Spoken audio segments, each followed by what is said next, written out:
यदि दृष्टि मात्र से किसी की मौत हो सकती तो मैं तत्काल उसी स्थान पर मर जाता। वह गुस्से से उबल रही थी जब उसने मुझसे कहा, आपकी हिम्मत कैसे हुई कि आप ज्योतिष विज्ञान को मनगढ़ंत विज्ञान कहें? वह एक व्यावसायिक ज्योतिषी थी। मैंने तंत्र मंत्र विद्या पर अपना प्रवचन समाप्त ही किया था और प्रश्नोत्तर के समय के दौरान ज्योतिष विद्या के विषय पर बात आ गई। मैं आपको ज्योतिष विद्या का संक्षिप्त इतिहास बताता हूँ। बाबुल के लोगों ने सर्वप्रथम ज्योतिष विद्या का इजाद किया। गौर करें, खोजा नहीं, इसे इजाद किया था।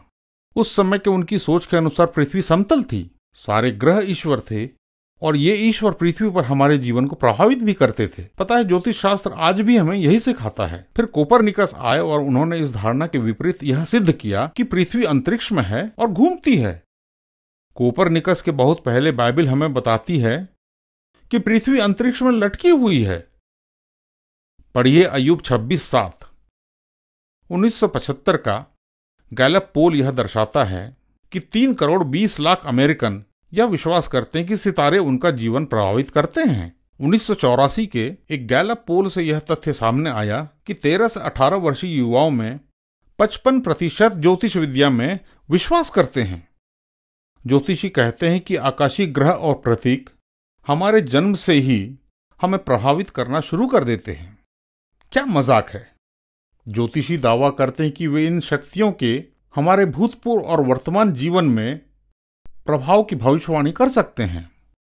क्या आप जानते हैं कि बाइबिल भी सितारों के विषय में बहुत कुछ कहती है? ईश्वर ने उन्हें इसलिए बनाया है कि वे उनकी सामर्थ्य और आधिपत्य को दर्शाएं। ईश्वर ने उन्हें पहचान के लिए एक विशिष्ट समूह में रखा है जिसे हम तारामंडल के नाम से जानते हैं। बाइबिल कहती कि तारे, सूर्य और चंद्रमा हमें इसलिए दिए गए हैं कि वे हमारे नियत समयों और दिनों और ऋतुओं के लिए प्रतीक चिन्ह हों।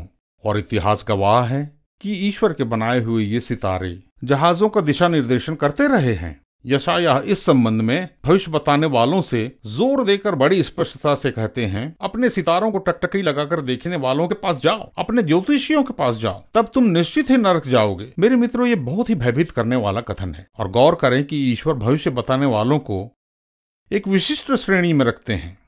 यह कार्य ईश्वर की दृष्टि में आत्मिक मृत्यु के दंड के लायक है जब तक वह व्यक्ति प्रायश्चित न करे। लोग इस बात का अनुभव नहीं करते कि ऐसा करके वे सृष्टि की उपासना कर रहे हैं, न कि उस सृष्टिकर्ता की जिसने हमें बनाया है। अब ईश्वर हमें निर्णय लेने हेतु चुनाव का एक अवसर देते हैं कि वे हमारे जीवन के लिए मार्गदर्शन और भविष्य में स्वर्ग में अनंत जीवन की निश्चयता देते हैं। फिर हम क्यों एक तर्क रहित गलत शिक्षा के पीछे जाएं, जबकि आप एक ऐसे ईश्वर के पीछे जा सकते हैं जिसका रिकॉर्ड सदैव से ही सिद्ध पाया गया है। अपनी जन्म कुंडली शैतान को वापस कर दें।